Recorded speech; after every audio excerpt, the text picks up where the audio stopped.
पाकिस्तान की बहुत बड़ी, आप ये समझ लें कि बड़ा मुश्किल काम था यार, वापस दुनिया क्रिकेट को पाकिस्तान में लेके आना। लेकिन समहाउ पाकिस्तान ने इसको मैनेज किया और वापस जो टीमें पाकिस्तान में आई हैं। फिर अब एक रह गया जी, इंडिया रह गया। इंडिया कहता है जी मैंने नहीं आना, वो कहता है जी पॉलिटिकल रीजंस हैं, जियो स्ट्रेटेजिक रीजंस हैं, सिक्योरिटी रीजंस हैं। सो प्योरली बेसिकली कोई रीजन नहीं है, एक रीजन है, नरेंद्र मोदी साहब। मोदी साहब समझते हैं कि मेरे लिए पाकिस्तान की कोई वैल्यू नहीं है, और वो इंडिया को पैगाम दे के जा रहे हैं। ये 4-5 साल तो जो 4.5 साल वो पावर में हैं, वो अगले भी 4 साल 5 साल, दुनिया को जितने 5 साल ये हैं, वो अगले भी, वो कहते हैं 15 साल मैंने ब्लॉक कर दिए पाकिस्तान के साथ बात। और यहाँ पाकिस्तान में बहुत सारे ऐसे होनहार लोग हैं जो समझते हैं बात होनी चाहिए इंडिया के साथ। बिल्कुल बात होनी चाहिए, लेकिन जारी बात है कि जब इंडिया बात ना करना चाहे तो नहीं होनी चाहिए। एक वक्त होता था कि मुझे ऐसा लगता था कि शायद पाकिस्तान जो है ना, इंटरनेशनल कम्युनिटी को बार बार बता रहा है कि देखिए हम तो भारत से बात करना चाहते हैं, वो ही नहीं करना चाह रहे, एक मैसेजिंग कर रहे थे। लेकिन अब इंटरनेशनल कम्युनिटी भी भारत के साथ खड़ी हुई है, वो कह रही ठीक है, वो नहीं बात करना चाह रहे तो आप चुप करके वेट करें। नमस्कार दोस्तों, welcome to my YouTube channel the Akshay Sher show. दोस्तों, मैं आज बात करना चाहता हूँ मिस्टर कमर चीमा के बारे में। वो एक पाकिस्तान से एक इंटेलेक्चुअल हैं और जियो पॉलिटिक्स के बारे में ज़्यादा बात करते हैं, खासकर इस रीजन के बारे में, हमारे एशिया साउथ एशिया के बारे में ज़्यादा वो बात करते हैं।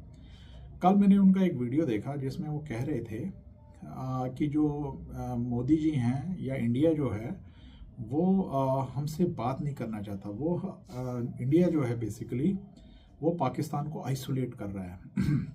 और पिछले 10-12 साल से मोदी जी का यही एक कहते हैं कि यही एक पॉलिसी है कि भाई पाकिस्तान को आइसोलेट किया जाए। लेकिन मैं कमर चीमा साहब को एक चीज़ बोलना चाहता हूँ, बताना चाहता हूँ। देखिए, आइसोलेट हमने नहीं आपको किया, आप खुद आइसोलेट हो गए हैं। क्योंकि जो आपकी पॉलिसीज़ हैं, पहली बात आप इकोनॉमिकली स्ट्रॉन्ग नहीं हैं, दूसरी बात है कि आप दहशतगर्दी फैलाते हैं। ठीक है, आपके यहाँ पे जितनी भी ऑर्गेनाइजेशन, बैंड ऑर्गेनाइजेशन है, वो आपको पता है ही। आपके जो जितने भी एनालिस्ट आपके साथ आते हैं, पॉलिटिकल एनालिस्ट या जियो पॉलिटिक्स के जो लोग आपके साथ बात करते हैं, वो चाहे तरार साहब हो गए, चाहे वो इश्तियाक अहमद साहब हुए, और भी कहीं लोग आते हैं, तो वो आपको यही समझाते हैं कि भैया पाकिस्तान के पास जो दहशतगर्द जो तंजीमें हैं, उनसे पाकिस्तान का नाम ज़्यादा बदनाम होता है, बजाय इसके कि जो पाकिस्तान की जो अपनी इकोनॉमिक हालात हैं वो एक सेकेंडरी चीज़ है। लेकिन सबसे ज़्यादा लेकिन वही हालात, वही चीज़ें जो ये दहशतगर्द जो आपने पाल रखे हैं, वही that leads to the isolation of Pakistan.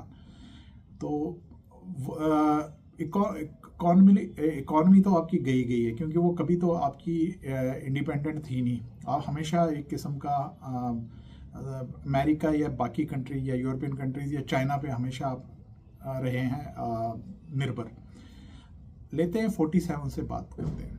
47 में जब पाकिस्तान बना तो आपको चाहिए था, देखिए हिंदुस्तान भी बना, पाकिस्तान, आपको चाहिए था आप अपने पाकिस्तान को लेके एक तरक्की करते, वहाँ पे इंडस्ट्रीज़ डेवलप करते, आप वहाँ के लोगों को गरीबी से निकालते। लेकिन आपने किया क्या? आपने 47 में ही पहला जो वार था वो जम्मू कश्मीर में किया।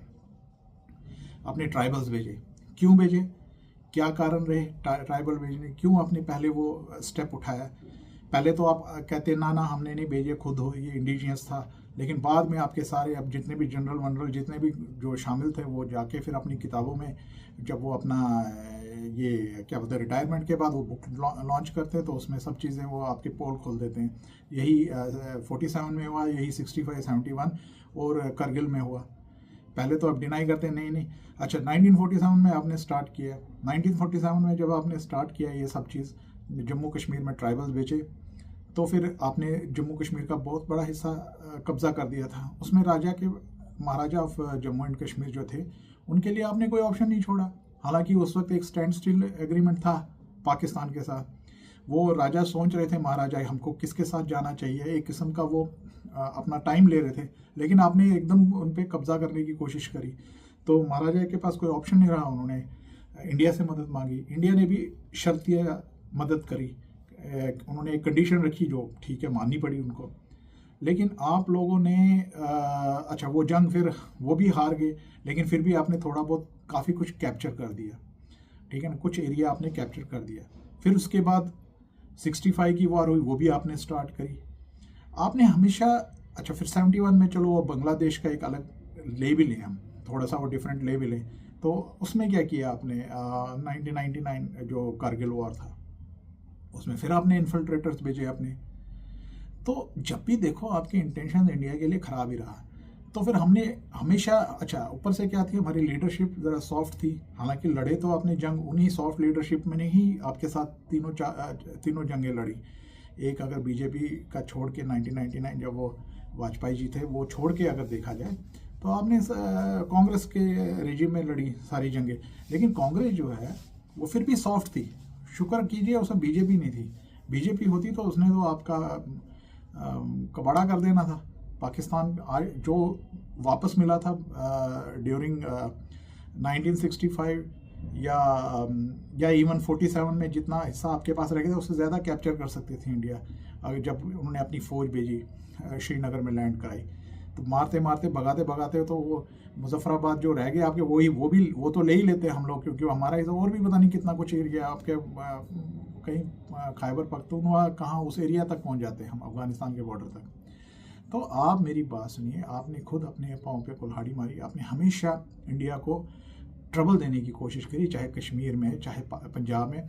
आपने यहाँ के फॉल्ट लाइंस को जो यहाँ पे डेमोग्राफिक जो फॉल्ट लाइंस थे उनको आपने एनकैश करने की कोशिश करी, और आपने किया भी, और आपने काफ़ी कुछ हमारे पे एक क्या बोलते हैं डैमेज किया भी।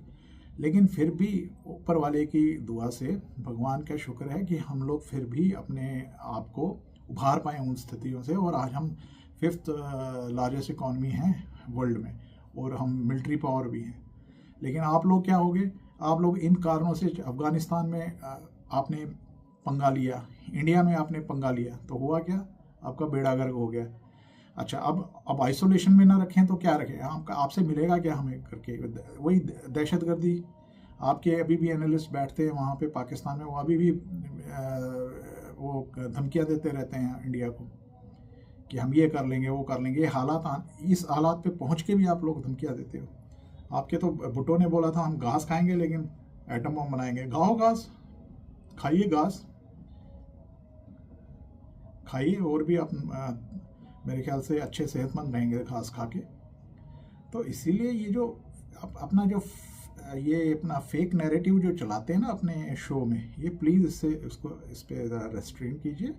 और बार बार जो अपना बड़ा सोफिस्टिकेटली आप बोल के हैं इधर उधर के इंटेलेक्चुअल बन के इधर उधर के ज़बरदस्त इंग्लिश वर्ड जोड़ बोड़ के हैं आप जो ये क्या बोलते हैं, एक अपने आप को प्रूव करना चाहते हैं ना कि आप बहुत ज़्यादा कुछ ज़्यादा जानते कुछ नहीं है। या तो आप जानते हैं फिर आप अनजान बनते हैं। आपकी फ़ौज ने तो बेड़ा गर्क किया, उसके बारे में आप कभी कुछ बोलते नहीं हो। फ़ौज सब कुछ करती है वहाँ पे, पॉलिटिक्स भी करती है, इंडस्ट्रीज़ भी अपनी बिजनेस भी करती है, सब कुछ करती है, उसके बारे में तो कुछ नहीं बोलते हो। उसी फ़ौज ने ही तो आज तक पाकिस्तान मैक्सिमम चलाया है। आपके 75 ईयर्स के आज़ादी में, जब से आप इंडिपेंडेंट हुए हैं तब से तो इंडिपेंडेंट क्या हुए हैं आप, जब से अलग हुए हमसे तब से तो आपकी आर्मी ने ही मैक्सिमम रूल किया है। तो क्या दिया उन्होंने, वो जवाबदेही तो उनके तरफ बनती है। जैसे इंडिया में लोग आज कांग्रेस से या पिछले जो सरकारें रही हैं उनसे जवाब मांगती हैं, वही चीज़ आप भी कीजिए ना। इदारों को आप छोड़ देते हैं और पॉलिटिशियंस को पकड़ते हैं, जबकि आपको पता है आपके पॉलिटिशियंस की कोई हैसियत नहीं है वहाँ पे। फेक नैरेटिव चला चला के आपका कुछ नहीं होने वाला है। आप सुधर जाइए, इंडिया बात करेगा आपसे। देखिए नेबर्स में जो रहते हैं लोग, तो आप कब तक लड़ाई में रह सकते हैं, आप जंग में नहीं रह सकते हैं, करेगा। लेकिन आप इंटेंशन नहीं शो करते ना वैसे। अब वहाँ से आपको अफगानिस्तान भी अब आपको उसका सिला दे रहा है, जो आप कह रहे हैं हमने बड़ी वफादारियाँ निभाई। वफादारियाँ नहीं, आपने उनसे फ़ायदा उठाया। आपने फिर सोचा कि अब ये इनका हम यूज़ करेंगे इंडिया में, अफ़गानियों का अब यूज़ हम करेंगे इंडिया में, लेकिन अब उल्टा ही हो रहा है। तो इसलिए सुधर जाइए, अपनी चीज़ों को करेक्ट कीजिए, वहाँ पे इन्वेस्टमेंट अट्रैक्ट करने के लिए आप अपने इंटरनल हालात ठीक कीजिए, तो सब कुछ ठीक हो जाएगा। फिर खुद ब खुद ही जब आप अच्छा बेहतर करेंगे तो आपके साथ इंडिया भी बात करेगा, बाकी कंट्रीज़ भी बात करेंगे, ईरान भी करेगा, अफ़गानिस्तान भी करेगा। तो इसलिए आगे से आपके जो ये एनालिस्ट जो बने हुए हैं, आप या तो प्रॉपर एनालिस्ट बनिए, या फिर आप ये फेक एनालिज्म अपना अपना फेक जो आप ये चलाते हैं प्रोपेगेंडा, ये आप बंद कीजिए। Thank you.